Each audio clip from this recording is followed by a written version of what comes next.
एक हारां दा जोड़ा आ कि जिस दिन फांसी सुनाई जाती है सो उन्होंने कभी भी फांसी नूं सज़ा दे वांग नहीं सी लिया। सो वो हमेशा अपनिया जेल चिट्ठियां दे विच भी लगातार ये गल लिखते रहे कि सानू दरबार साहब की अजमत प्रति जो असी अपने फर्जां नूं निभाउण दा यतन कीता उन्हां दे बदले सानू इनाम मिलिया। अदालत दे विच मठियाई वंडी, उस तो बाद विच जेल दे विच आके मठियाई वंडी और पूरी खुशी का इजहार किया ते एक दूसरे के गलों दे विच हार पाए। सो ये वो हारां दा जोड़ा आ एक थरमोस दी। सो आखिरी जिहड़ियां चिट्ठियां ने उन्हां दी शहादत तो बाद वो इस थरमोस दे विच सीगियां।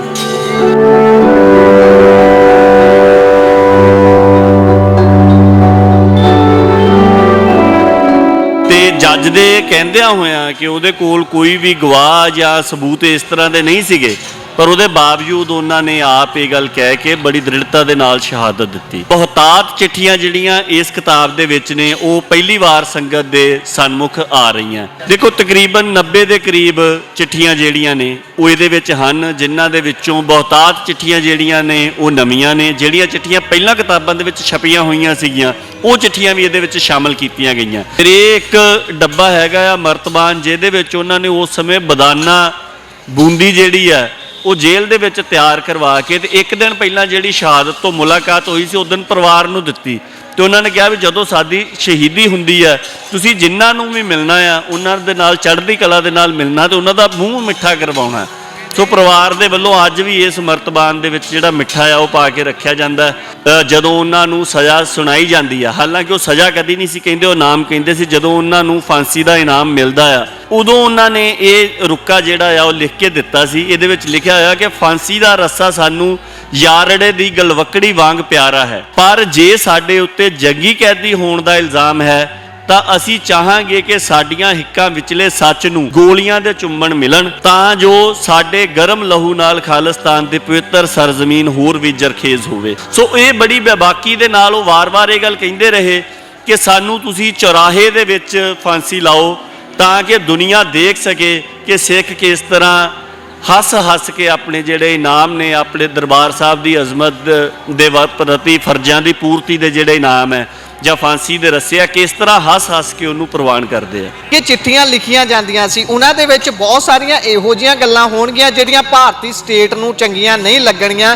ਕਿ ਉਹ ਬਾਹਰ ਆਉਣ ਦਿੱਤੀਆਂ ਜਾਂਦੀਆਂ ਸੀ ਜਾਂ ਉਹਨਾਂ ਨੂੰ ਕਿਸੇ ਨਾ ਕਿਸੇ ਤਰੀਕੇ ਉਹ ਆਪ ਵੀ ਸਰਕਾਰ ਵੀ ਜਿਹੜੇ ਕੱਟ ਵੱਢ ਕਰਦੇ ਸੀ ਜਾਂ ਫਿਰ ਨਰੋਲ ਜਿਵੇਂ ਲਿਖੀ ਜਾਂਦੀ ਸੀ ਉਵੇਂ ਬਾਹਰ ਵੀ ਜੇਲ੍ਹ ਦੇ ਵਿੱਚੋਂ ਚਿੱਠੀਆਂ ਕਿੱਦਾਂ ਲਿਖੀਆਂ ਜਾਂਦੀਆਂ ਸੀਗੀਆਂ ਵੀ ਇਸ ਤਰ੍ਹਾਂ ਕਿੱਦਾਂ ਉਹ ਸਾਰੇ ਸਵਾਲਾਂ ਦੇ ਜਵਾਬ ਉਹਨਾਂ ਨੇ ਜਿਹੜੇ ਆ ਉਹ ਇਹਦੇ ਵਿੱਚ ਦਰਜ ਕੀਤੇ ਹੋਏ ਆ ਕਿ ਜਿੰਨੀਆਂ ਵੀ ਚਿੱਠੀਆਂ ਆਉਂਦੀਆਂ ਸੀ ਉਹ ਸਾਰੀਆਂ ਸੈਂਸਰ ਹੁੰਦੀਆਂ ਸੀਗੀਆਂ। ਸਿਰਫ ਇਹੀ ਨਹੀਂ, ਜਿਹੜੀਆਂ ਚਿੱਠੀਆਂ ਭਾਈ ਸਾਹਿਬ ਹੋਣਾ ਨੂੰ ਜਾਂਦੀਆਂ ਸੀ ਉਹ ਵੀ ਸੈਂਸਰ ਹੁੰਦੀਆਂ ਸੀ ਤੇ ਚਿੱਠੀਆਂ ਰੋਕ ਲਈਆਂ ਜਾਂਦੀਆਂ ਸੀਗੀਆਂ। ਫਿਰ ਉਹ ਬਹੁਤ ਸਾਰੇ ਕਾਰਨਾਮੇ ਜੇਲ੍ਹ ਦੇ ਵਿੱਚ ਕਰਦੇ ਸੀਗੇ ਤੇ ਫਿਰ ਉਹ ਆਪਣੀਆਂ ਚਿੱਠੀਆਂ ਛਡਵਾ ਲੈਂਦੇ ਸੀਗੇ। ਜਿੱਦਾਂ ਭਾਈ ਮਨਜੀਤ ਸਿੰਘ ਖਾਨੋਵਾਲ ਹੋਣਾ ਦੀਆਂ, ਭਾਈ ਰਜਿੰਦਰ ਸਿੰਘ ਹੋਣਾ ਦੀਆਂ ਚਿੱਠੀਆਂ ਇੱਕ ਵਾਰ ਰੋਕ ਲਈਆਂ ਗਈਆਂ ਤੇ ਉਹਨਾਂ ਨੇ ਕੈਮਰੇ ਲਾਏ ਹੋਏ ਸੀਗੇ ਜਿਹੜੇ ਜੇਲ੍ਹ ਦੇ ਵਿੱਚ ਇਹਨਾਂ ਦੇ ਉੱਪਰ ਨਿਗਰਾਨੀ ਰੱਖਣ ਦੇ ਲਈ। ਉਸ ਸਮੇਂ ਦੇ ਵਿੱਚ ਲੇਟ 80s ਦੇ ਵਿੱਚ ਤੁਸੀਂ ਲਾ ਲਓ ਉਹ ਸਾਰੇ ਕੈਮਰੇ ਭੰਨੇ ਗਏ। ਜਿੰਨੀਆਂ ਟਿਊਬਲਾਈਟਾਂ ਜੇਲ੍ਹ ਦੇ ਵਿੱਚ ਲੱਗੀਆਂ ਹੋਈਆਂ ਸੀਗੀਆਂ ਦੋਵਾਂ ਸਿੰਘਾਂ ਨੇ ਉਹ ਵੀ ਭੰਨ ਦਿੱਤੀਆਂ ਤੇ ਬੰਦੀ ਨਹੀਂ ਸੀ ਕਰਵਾਉਂਦੇ। ਬੰਦੀ ਹੋਣੀ ਹੁੰਦੀ ਸੀਗੀ ਬਾਹਰ ਬੈਠੇ ਰਹਿੰਦੇ ਸੀ, ਕਹਿੰਦੇ ਸੀ ਵੀ ਅਸੀਂ ਬੰਦੀ ਨਹੀਂ ਕਰਨੀ, ਆਓ ਸਾਨੂੰ ਦੇਖਦੇ ਹਾਂ ਕਿਹੜਾ ਸਾਡੀ ਬੰਦੀ ਕਰਦਾ, ਤੁਸੀਂ ਸਾਡੀਆਂ ਚਿੱਠੀਆਂ ਰੋਕ ਕੇ ਰੱਖੀਆਂ ਹੋਈਆਂ ਨੇ।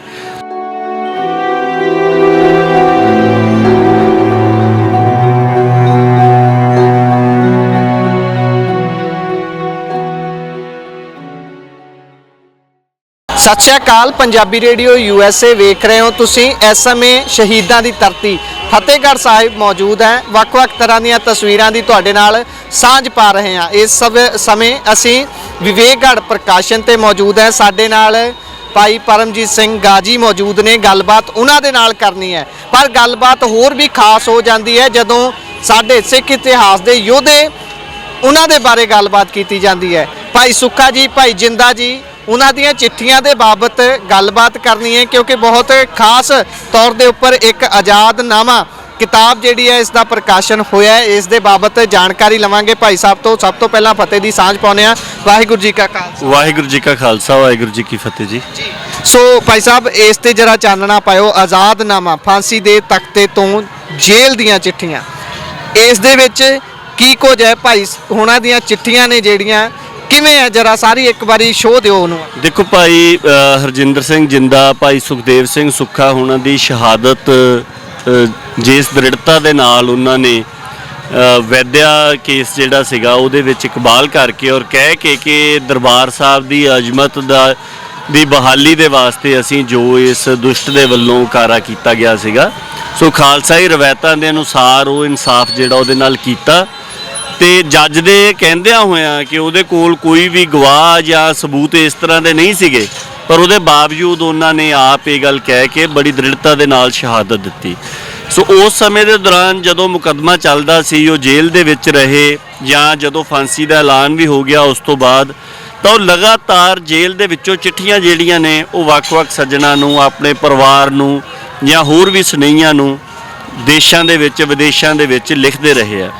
ਸੋ ਉਹ ਚਿੱਠੀਆਂ ਜਿਹੜੀਆਂ ਉਹ ਪਹਿਲੀ ਵਾਰ 1992 ਦੇ ਵਿੱਚ 9 ਅਕਤੂਬਰ ਨੂੰ ਇਹਨਾਂ ਦੀ ਸ਼ਹਾਦਤ ਹੁੰਦੀ ਹੈ ਤੇ ਦਸੰਬਰ 1992 ਦੇ ਵਿੱਚ ਸਿੱਖ ਸਟੂਡੈਂਟਸ ਫਰੰਟ ਦੇ ਵੱਲੋਂ ਤਕਰੀਬਨ 10-12 ਚਿੱਠੀਆਂ ਜਿਹੜੀਆਂ ਉਹ ਇਕੱਤਰ ਕਰਕੇ ਕਿਤਾਬ ਰੂਪ ਦੇ ਵਿੱਚ ਛਾਪੀਆਂ ਜਾਂਦੀਆਂ, ਜਿਹਦਾ ਸਿਰਲੇਖ ਸੀਗਾ ਸ਼ਹੀਦ ਭਾਈ ਹਰਜਿੰਦਰ ਸਿੰਘ ਜਿੰਦਾ ਤੇ ਸ਼ਹੀਦ ਭਾਈ ਸੁਖਦੇਵ ਸਿੰਘ ਸੁੱਖਾ ਦੀਆਂ ਜੇਲ੍ਹ ਚਿੱਠੀਆਂ।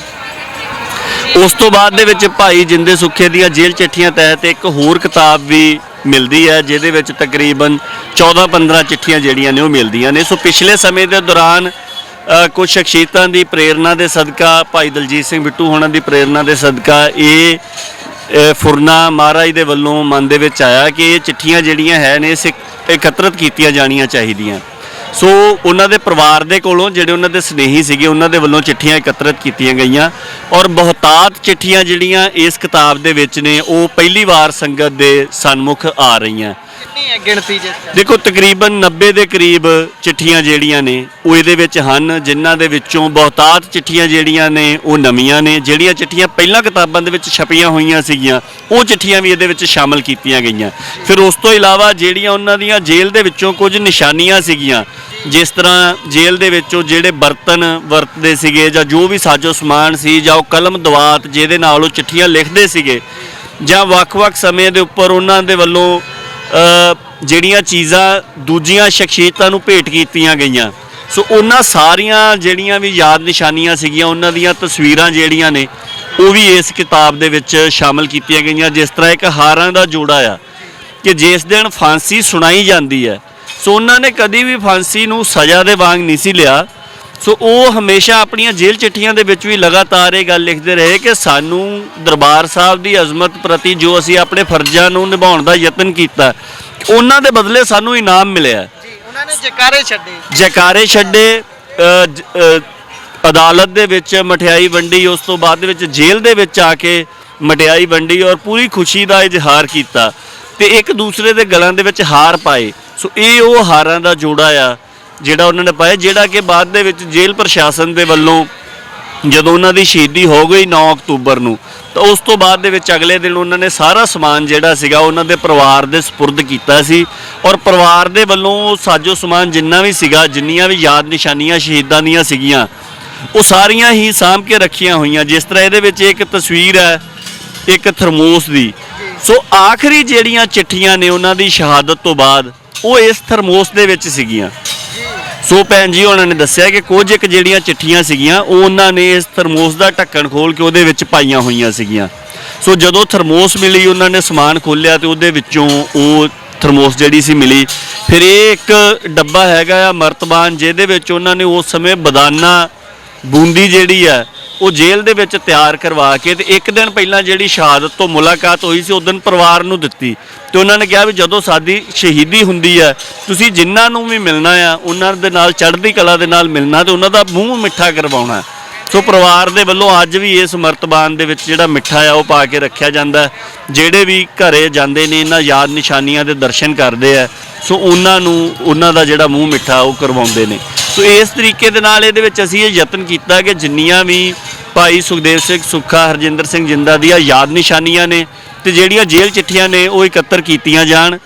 ਤੇ ਸਾਡਾ ਯਤਨ ਰਹੂਗਾ ਕਿ ਸਾਨੂੰ ਹੁਣ ਕਿਤਾਬ ਛਪਣ ਤੋਂ ਬਾਅਦ ਕੁਝ ਹੋਰ ਸੱਜਣਾਂ ਦੇ ਕੋਲ ਚਿੱਠੀਆਂ ਹੋਣ ਦੇ ਬਾਰੇ ਵੀ ਪਤਾ ਲੱਗਾ ਤੇ ਅਗਲੀ ਸਾਡੀ ਕੋਸ਼ਿਸ਼ ਰਹੂਗੀ ਕਿ ਜਿਹੜੀਆਂ ਚਿੱਠੀਆਂ ਹੋਰ ਵੀ ਮਿਲਦੀਆਂ ਨੇ ਉਹ ਛਾਪੀਆਂ ਜਾਣ। ਅਗਲੇ ਸੰਗ੍ਰਹਿ ਦੇ ਵਿੱਚ ਉਸ ਨੂੰ ਜੋੜੋਗੇ? ਹਾਂਜੀ ਬਿਲਕੁਲ ਜੋੜਿਆ ਜਾਊਗਾ। ਸੋ ਇਸ ਦੇ ਨਾਮ ਪਿੱਛੇ ਮੈਂ ਜਾਣਨਾ ਚਾਹੂੰਗਾ ਵੀ ਕੀ ਆਈਡੀਓਲੋਜੀ ਰਹੀ, ਕੀ ਮਾਨਸਿਕਤਾ ਰਹੀ ਕਿ ਆਜ਼ਾਦਨਾਮਾ ਨਾਮ ਇਸ ਦਾ ਰੱਖਿਆ ਗਿਆ। ਇਹ ਬੜਾ ਤੁਹਾਡਾ ਵਾਜਿਬ ਸਵਾਲ ਹੈ ਤੇ ਅਸੀਂ ਵੀ ਜਦੋਂ ਕਿਤਾਬ ਦੇ ਵਾਸਤੇ ਚਿੱਠੀਆਂ ਪੜ੍ਹ ਰਹੇ ਸੀਗੇ ਸੋ ਇੱਕ ਤੇ ਇਹ ਹੈ ਕਿ ਇਹ ਸਾਰਾ ਕੰਮ ਇੱਕ ਬਜਵੇਂ ਸਮੇਂ ਦੇ ਵਿੱਚ ਹੀ ਕੀਤਾ। 16 ਸਤੰਬਰ ਨੂੰ ਅਸੀਂ ਚਿੱਠੀਆਂ ਇਕੱਤਰ ਕਰਨ ਦਾ ਕਾਰਜ ਸ਼ੁਰੂ ਕੀਤਾ ਸੀ ਤੇ 9 ਅਕਤੂਬਰ ਤੱਕ ਅਸੀਂ ਟੀਚਾ ਰੱਖਿਆ ਸੀ। ਸੋ ਅਸੀਂ ਮੈਂ ਰਣਜੀਤ ਸਿੰਘ ਹੋਣੀ ਹੋਰ ਸਾਡੇ ਨਾਲ ਜਿਹੜੇ ਸਹਿਯੋਗੀ ਸੱਜਣ ਸੀਗੇ ਸੋ ਅਸੀਂ ਲਗਾਤਾਰ ਉਹ ਚਿੱਠੀਆਂ ਵਾਚਦੇ ਰਹੇ ਕਿੰਨੇ ਦਿਨ, ਮਤਲਬ ਸਵੇਰ ਤੋਂ ਲੈ ਕੇ ਸ਼ਾਮ ਤੱਕ ਦਿਨ ਰਾਤ ਕਰਕੇ ਲੱਗੇ ਰਹੇ। ਸੋ ਜਦੋਂ ਉਹਨਾਂ ਨੂੰ ਪੜ੍ਹ ਰਹੇ ਸੀਗੇ ਤਾਂ ਇਹ ਗੱਲ ਵਾਰ-ਵਾਰ ਆ ਰਹੀ ਸੀ ਕਿ ਉਹ ਜਿੰਨੀ ਉਹਨਾਂ ਦੀ ਆਜ਼ਾਦ ਸ਼ਖਸੀਅਤ ਸੀਗੀ ਉਹ ਉਹਨਾਂ ਦੀਆਂ ਚਿੱਠੀਆਂ ਪੜ੍ਹ ਕੇ ਵੀ ਪਤਾ ਲੱਗ ਜਾਂਦਾ ਕਿ ਵੈਰੀ ਦੀ ਕੈਦ ਦੇ ਵਿੱਚ ਤੇ ਇੰਨੀ ਹਾਈ ਸਿਕਿਉਰਿਟੀ ਦੇ ਵਿੱਚ ਫਿਰ ਸਭ ਤੋਂ ਵੱਡੀ ਸਜ਼ਾ ਜਿਹੜੀ ਦੁਨੀਆ 'ਚ ਮੰਨੀ ਜਾਂਦੀ ਆਮ ਤੌਰ ਦੇ ਉੱਤੇ ਮੌਤ ਦੀ ਸਜ਼ਾ ਉਹ ਐਲਾਨੀ ਹੋਈ ਹੈ, ਇੰਨੀ ਸਖਤੀ ਹੈ ਪਰ ਉਹਦੇ ਬਾਵਜੂਦ ਉਹ ਇੰਨੀ ਆਜ਼ਾਦੀ ਦੇ ਨਾਲ ਵਿਚਰ ਰਹੇ ਆ, ਕੋਈ ਡਰ ਭੈ ਨਹੀਂ ਮੰਨ ਰਹੇ। ਉਲਟਾ ਸਮਾਂ ਜਿਹੜੇ ਜੇਲ੍ਹ ਪ੍ਰਸ਼ਾਸਨ ਹੈ ਉਹ ਉਹਨਾਂ ਦਾ ਦਬਦਬਾ ਮੰਨਦਾ, ਉਹਨਾਂ ਦਾ ਡਰ ਮੰਨਦਾ।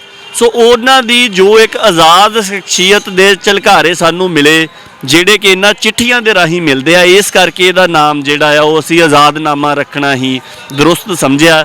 ਇਹ ਇੱਕ ਤਰ੍ਹਾਂ ਦੇ ਨਾਲ ਇਹ ਵੀ ਹੋਇਆ ਕਿ ਜਿੰਨੀ ਉਹਨਾਂ ਦੀ ਇੱਕ ਮਤਲਬ ਧੁਰਥੀ ਆਜ਼ਾਦ ਸ਼ਖਸੀਅਤ ਸੀਗੀ ਉਹਦੇ ਝਲਕਾਰਿਆਂ ਦੇ ਮੱਦੇਨਜ਼ਰ ਇਹਦਾ ਨਾਮ ਆਜ਼ਾਦਨਾਮਾ ਰੱਖਿਆ ਗਿਆ।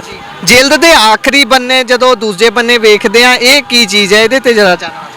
ਦੇਖੋ ਇੱਕ ਰੁੱਕਾ ਆ ਜਿਹੜਾ ਭਾਈ ਹਰਜਿੰਦਰ ਸਿੰਘ ਜਿੰਦਾ ਤੇ ਭਾਈ ਸੁਖਦੇਵ ਸਿੰਘ ਸੁੱਖਾ ਨੇ 4 ਮਈ 1990 ਨੂੰ ਜਦੋਂ ਉਹਨਾਂ ਨੂੰ ਸਜ਼ਾ ਸੁਣਾਈ ਜਾਂਦੀ ਆ, ਹਾਲਾਂਕਿ ਉਹ ਸਜ਼ਾ ਕਦੀ ਨਹੀਂ ਸੀ ਕਹਿੰਦੇ, ਉਹ ਨਾਮ ਕਹਿੰਦੇ ਸੀ, ਜਦੋਂ ਉਹਨਾਂ ਨੂੰ ਫਾਂਸੀ ਦਾ ਇਨਾਮ ਮਿਲਦਾ ਆ ਉਦੋਂ ਉਹਨਾਂ ਨੇ ਇਹ ਰੁੱਕਾ ਜਿਹੜਾ ਆ ਉਹ ਲਿਖ ਕੇ ਦਿੱਤਾ ਸੀ। ਇਹਦੇ ਵਿੱਚ ਲਿਖਿਆ ਹੋਇਆ ਕਿ ਫਾਂਸੀ ਦਾ ਰੱਸਾ ਸਾਨੂੰ ਯਾਰੜੇ ਦੀ ਗਲਵੱਕੜੀ ਵਾਂਗ ਪਿਆਰਾ ਹੈ, ਪਰ ਜੇ ਸਾਡੇ ਉੱਤੇ ਜੰਗੀ ਕੈਦੀ ਹੋਣ ਦਾ ਇਲਜ਼ਾਮ ਹੈ ਤਾਂ ਅਸੀਂ ਚਾਹਾਂਗੇ ਕਿ ਸਾਡੀਆਂ ਹਿੱਕਾਂ ਵਿਚਲੇ ਸੱਚ ਨੂੰ ਗੋਲੀਆਂ ਦੇ ਚੁੰਮਣ ਮਿਲਣ ਤਾਂ ਜੋ ਸਾਡੇ ਗਰਮ ਲਹੂ ਨਾਲ ਖਾਲਿਸਤਾਨ ਦੇ ਪਵਿੱਤਰ ਸਰਜ਼ਮੀਨ ਹੋਰ ਵੀ ਜਰਖੇਜ਼ ਹੋਵੇ। ਸੋ ਇਹ ਬੜੀ ਬੇਬਾਕੀ ਦੇ ਨਾਲ ਉਹ ਵਾਰ-ਵਾਰ ਇਹ ਗੱਲ ਕਹਿੰਦੇ ਰਹੇ ਕਿ ਸਾਨੂੰ ਤੁਸੀਂ ਚੌਰਾਹੇ ਦੇ ਵਿੱਚ ਫਾਂਸੀ ਲਾਓ ਤਾਂ ਕਿ ਦੁਨੀਆ ਦੇਖ ਸਕੇ ਕਿ ਸਿੱਖ ਕਿਸ ਤਰ੍ਹਾਂ ਹੱਸ ਕੇ ਆਪਣੇ ਜਿਹੜੇ ਇਨਾਮ ਨੇ, ਆਪਣੇ ਦਰਬਾਰ ਸਾਹਿਬ ਦੀ ਅਜ਼ਮਤ ਦੇ ਪ੍ਰਤੀ ਫਰਜ਼ਾਂ ਦੀ ਪੂਰਤੀ ਦੇ ਜਿਹੜੇ ਇਨਾਮ ਹੈ ਜਾਂ ਫਾਂਸੀ ਦੇ ਰੱਸੇ ਆ, ਕਿਸ ਤਰ੍ਹਾਂ ਹੱਸ ਕੇ ਉਹਨੂੰ ਪ੍ਰਵਾਨ ਕਰਦੇ ਆ। ਇਹਦੇ 'ਚ ਇੱਕ ਹੋਰ ਝਲਕਾਰਾ ਪੈਂਦਾ ਹੈ, ਸਿਰਫ ਉਹ ਇਰਾਦੇ ਤੋਂ ਦ੍ਰਿੜ ਨਹੀਂ ਸੀ, ਕਲਮ ਦੇ ਵਿੱਚ ਵੀ ਧਨੀ ਸਨ, ਕਲਮ ਦਾ ਜ਼ੋਰ ਸੀ ਉਹਨਾਂ ਦੇ, ਜਿਸ ਤਰੀਕੇ ਦੇ ਸ਼ਬਦ ਲਿਖਦੇ ਨੇ। ਦੇਖੋ ਜਿਹੜੀ ਰਾਸ਼ਟਰਪਤੀ ਨੂੰ ਲਿਖੀ ਹੋਈ ਚਿੱਠੀ ਹੈ ਤੇ ਜਿਹੜੀ ਸ਼ਹਾਦਤ ਤੋਂ ਪਹਿਲਾਂ ਮਤਲਬ ਸ਼ਹਾਦਤ ਦਾ ਜਦੋਂ ਦਿਨ ਕਰੀਬ ਆ ਰਹੇ ਸੀਗੇ ਉਦੋਂ ਜਿਹੜੀ ਉਹਨਾਂ ਨੇ ਆਪਣੇ ਪਰਿਵਾਰ ਨੂੰ ਖਾਸ ਕਰਕੇ ਮਾਤਾ ਜੀ ਨੂੰ, ਮਾਤਾ ਗੁਰਨਾਮ ਕੌਰ ਹੋਣਾ ਨੂੰ ਲਿਖੀ ਹੋਈ ਜਿਹੜੀ ਚਿੱਠੀ ਹੈ ਸੋ ਉਹ ਚਿੱਠੀਆਂ ਜਦੋਂ ਤੁਸੀਂ ਪੜ੍ਹਦੇ ਹੋ ਤੇ ਇਹ ਪਤਾ ਲੱਗਦਾ ਕਿ ਕਿੰਨੀ ਆਜ਼ਾਦ ਫਿਤਰਤ ਦੇ ਸੀਗੇ, ਕਿਸ ਤਰੀਕੇ ਦੇ ਨਾਲ ਜਿਹੜੀ ਰਾਸ਼ਟਰਪਤੀ ਵਾਲੀ ਚਿੱਠੀ ਹੈ ਉਹ ਇਤਿਹਾਸ ਦਾ ਇੱਕ ਬੜਾ ਵੱਡਾ ਦਸਤਾਵੇਜ਼ ਜਿਹੜਾ ਆ ਉਹ ਬਣ ਕੇ ਸਾਹਮਣੇ ਆਈ।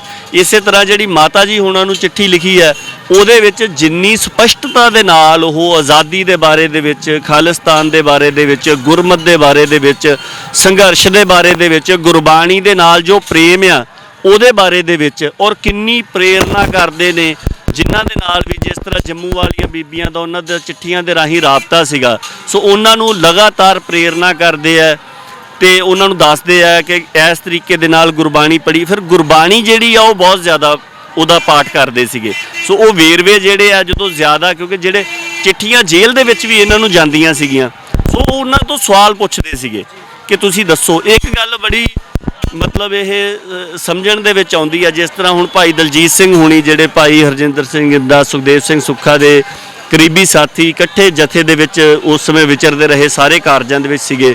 ਜਦੋਂ ਹੁਣ ਉਹਨਾਂ ਨੇ ਆਪਣੇ ਵੱਲੋਂ ਬਿਆਨ ਕਰਨਾ ਸ਼ੁਰੂ ਕੀਤਾ ਤੇ ਉਹਨਾਂ ਨੇ ਇੱਕ ਗੱਲ ਇਹ ਕਹੀ ਕਿ ਅਸੀਂ ਕਦੀ ਵੀ ਜ਼ਿੰਮੇਵਾਰੀ ਨਹੀਂ ਸੀ ਲੈਂਦੇ ਜਿਹੜੇ ਕਾਰਜ ਹੁੰਦੇ। ਇਹ ਗੱਲ ਬੜੀ ਹੈਰਾਨੀ ਕੋਲ ਲੱਗੀ ਅੱਜ ਦੇ ਸਮੇਂ ਦੇ ਵਿੱਚ ਕਿ ਤੁਸੀਂ ਐਡੇ ਵੱਡੇ ਕੰਮ ਕਰੋ ਤੇ ਜ਼ਿੰਮੇਵਾਰੀ ਨਾ ਲਓ। ਉਹੀ ਗੱਲ ਤੁਹਾਨੂੰ ਇਸ ਕਿਤਾਬ ਦੇ ਵਿੱਚ ਭਾਈ ਹਰਜਿੰਦਰ ਸਿੰਘ ਜਿੰਦਾ, ਸੁਖਦੇਵ ਸਿੰਘ ਸੁੱਖਾ ਦੇ ਆਪਣੀ ਕਲਮ ਦੇ ਰਾਹੀਂ ਲਿਖੀ ਹੋਈ ਮਿਲ ਜਾਂਦੀ ਹੈ।